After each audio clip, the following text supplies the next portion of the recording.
Greetings all. Greetings. We're in doing some shopping, last minute shopping. Going from Barbados to Florida. Yep, Florida. The eye of the storm. Protests, marches, and war.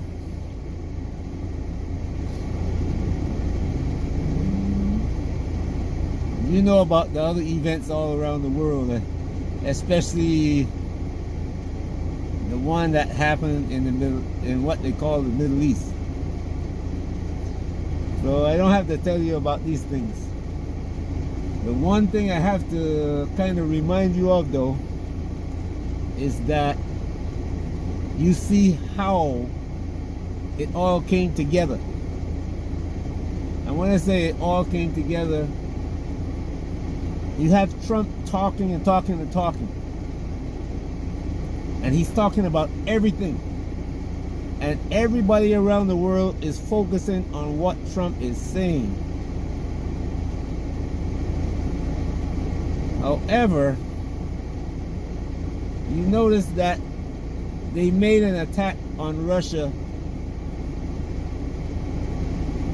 a couple of weeks. Then you see the development with China and the negotiations over the so-called tariffs, which actually they didn't accomplish very much.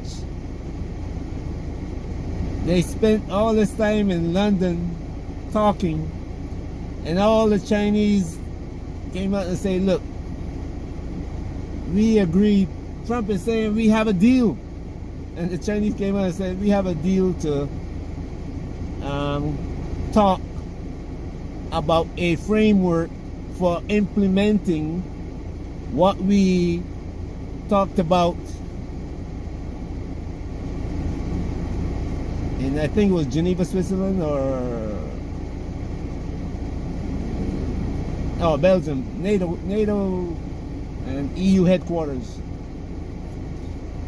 Went before this last meeting in London. They agreed to pull back on the tariffs.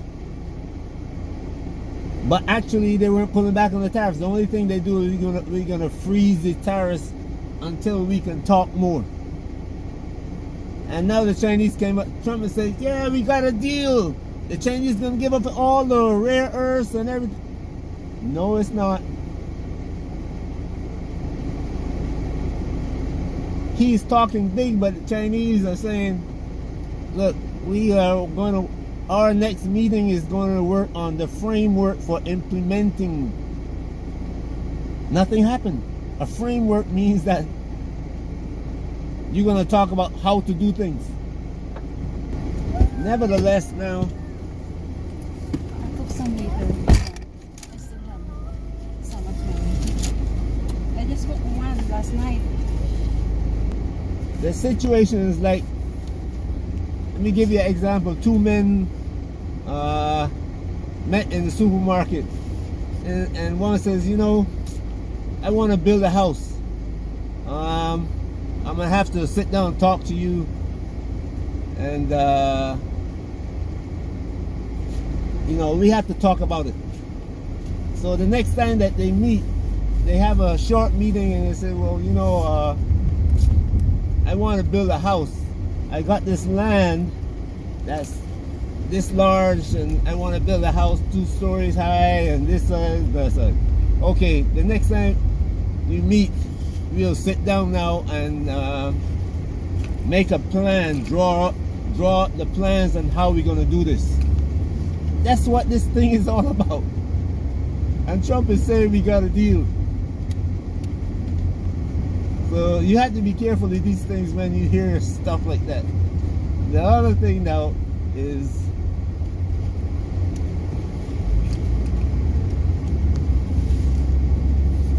you are hearing a lot of talk about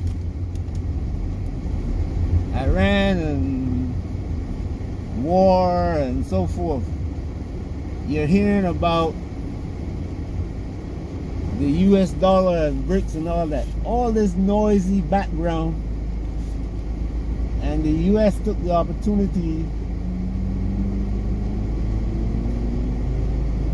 with Israel in between all that's going on to attack Iran. And then Trump says, I didn't know what's going on.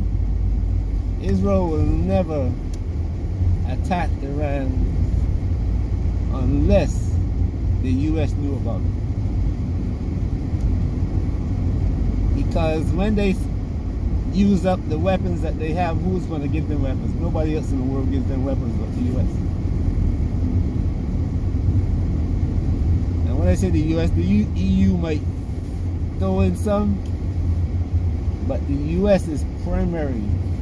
The EU weapons systems may not work with the US weapon system, so Israel get just US weapon systems.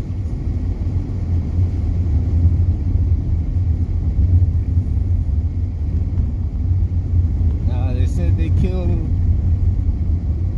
some generals and they closed down the nuclear facilities and all that, killed scientists and so forth.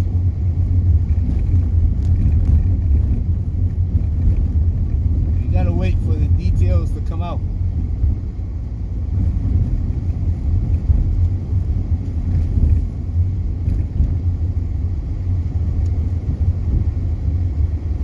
Find out exactly what happened. And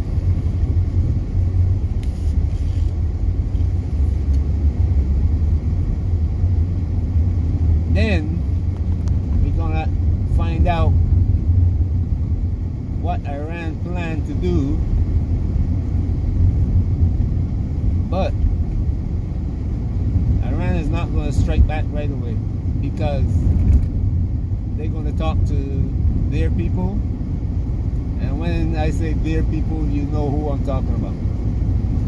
They're going to talk to their people. They're going to determine what kind of action to take and how to take the action. Because remember now, this is SCO, Shanghai Cooperative Organization, Shanghai, China. Iran is a member, and they're not going to destabilize Chinese plans. And China doesn't want the Middle East destabilized. And that's what the US wants. Once you interrupt the oil coming out of the Middle East, you interrupt the Chinese economy. So this is not going to be an angry response. And when I look at it, I'm smiling to myself.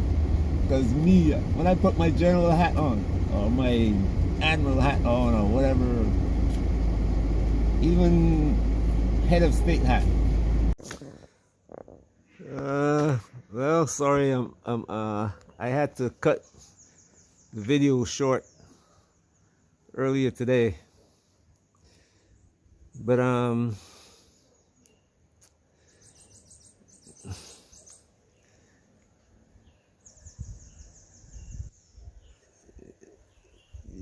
was saying that if I put my hat on as a leader, there's some things that is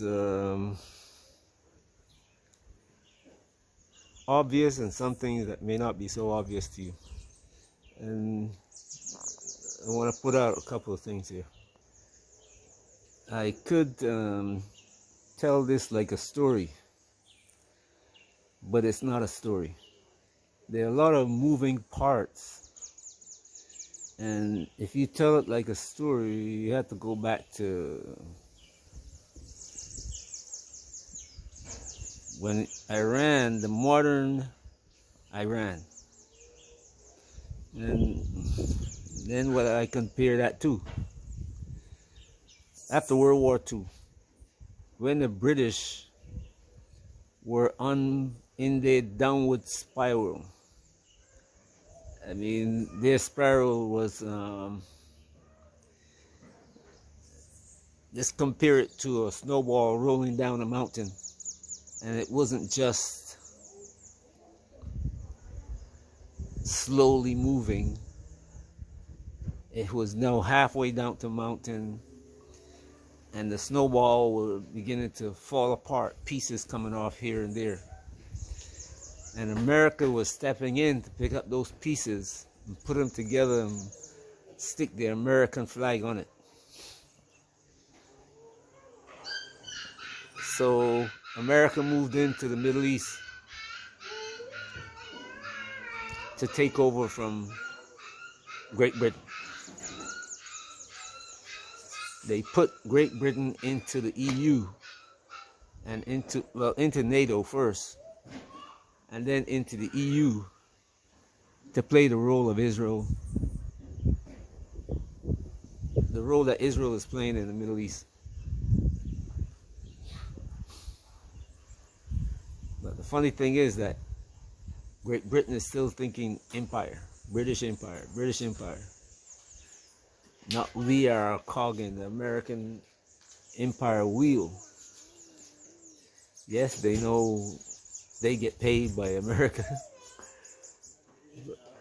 Right. Yes, they know they get paid by America, but still, you know, that stiff upper lip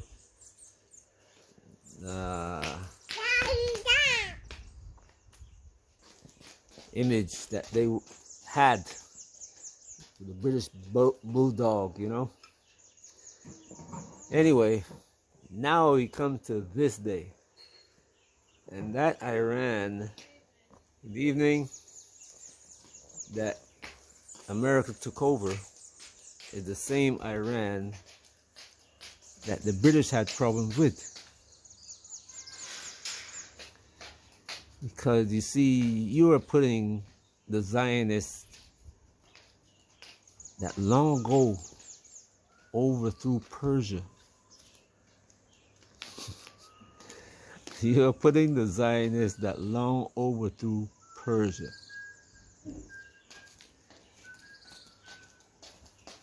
up against a nation that included Persia, or Persians who didn't forget. And to rule over the Middle East, you have to get over Turkey, Syria, and Persia. The Saudis, I mean,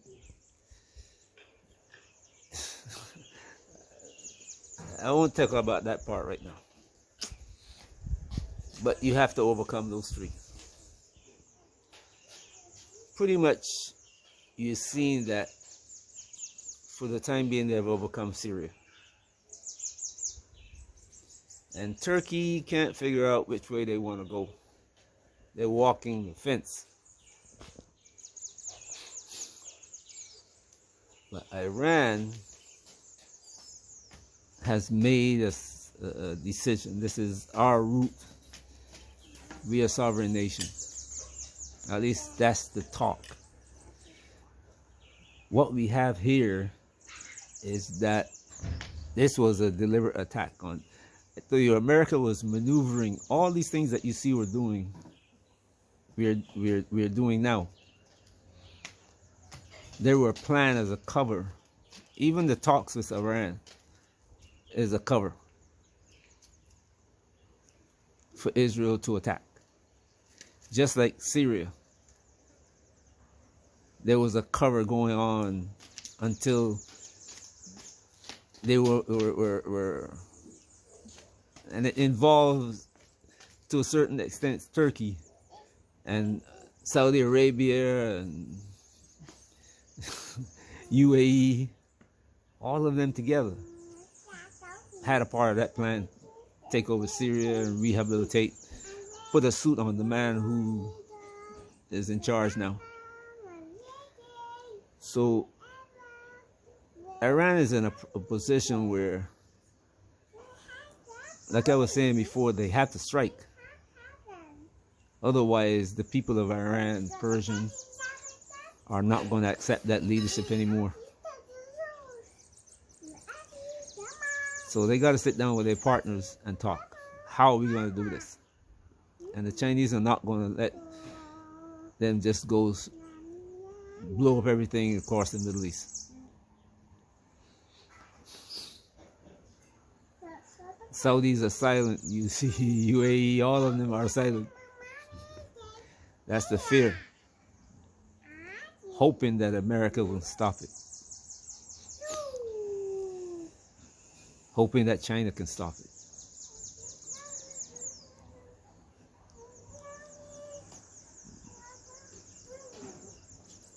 But there's also something else involved here.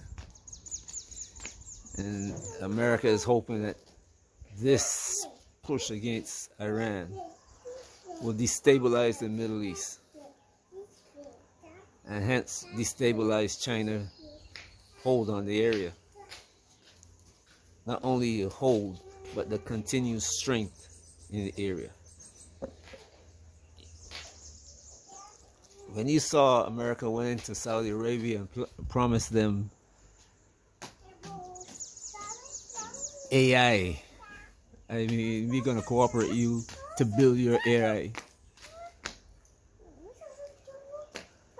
And they were trying to cut China out of the AI market. You have to understand what's going on. They made promise to Saudis, but Saudis don't know that that promise is,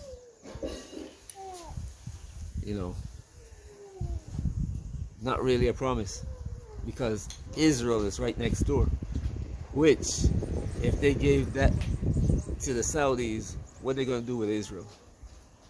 And Israel is a proxy. What will they do with Israel if they take up the Saudis and made them the power in the Middle East? It can't happen. Not today. 2034, yes, but not today.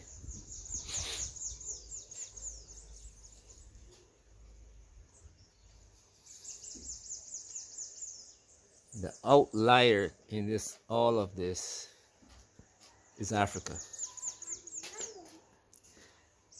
And to some extent, it is good.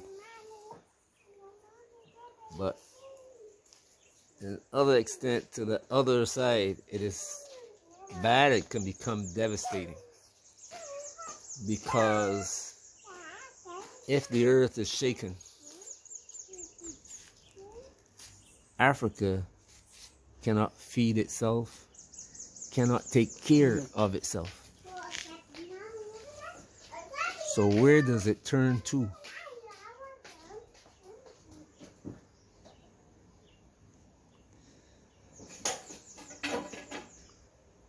I just watched a video today of a minister in Gambia. And he was saying that Gambia has the ability to do things to help people, but we will not help everybody. And I'm saying to myself, is this a misspeak? Did he misspeak? He was talking about roads. We have the ability to build roads, but we will not build roads for everybody. I'm saying, what? And he's in charge of the infrastructure. So now the guy in charge of the health system is we can help, we can build clinics, but we're not going to build clinics for everybody. The guy in charge of the power and water is going to say we can provide good, healthy water and good power for to Gambia, but we're not going to provide it for everybody. So you see how Africa is being from inside deliberately and willfully sabotaged. So if the earth gets shaken, you got a people who have no way to feed themselves.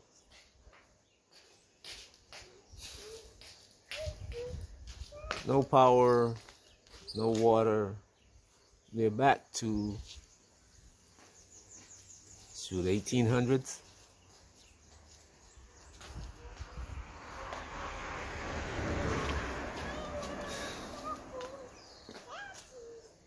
China is trying to prevent that from happening.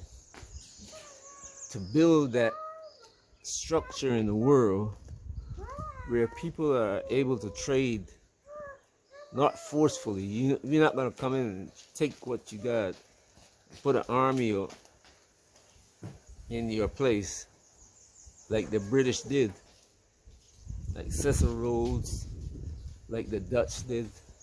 And you got to remember, the Dutch were Jewish Zionists and Christian Zionists.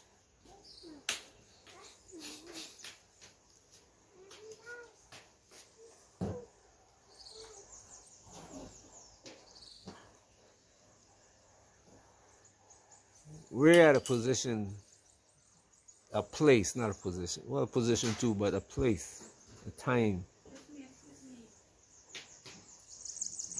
when there's a need to speed up. And African leaders are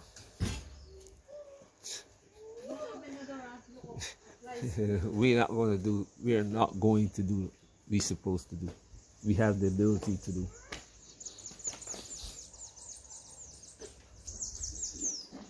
The other issue is that Africa, all the African armies are there to protect just the leaders. And in most cases, one leader and his family.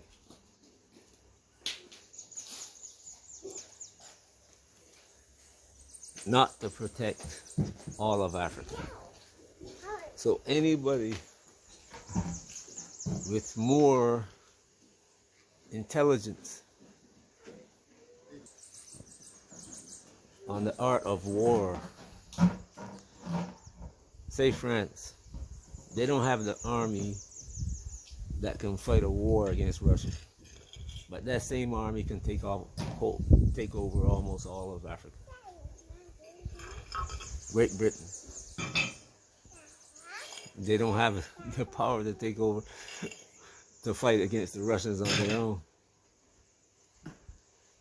but can take over all of Africa.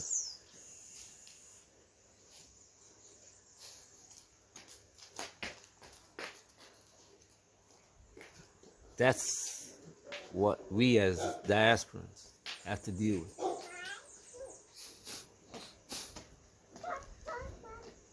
When you return to Africa, you're in a fragile position.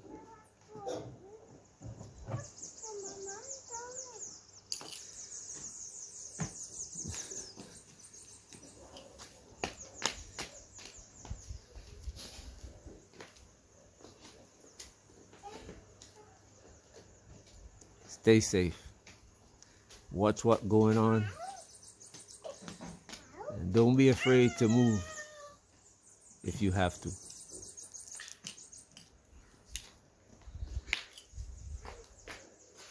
Peace.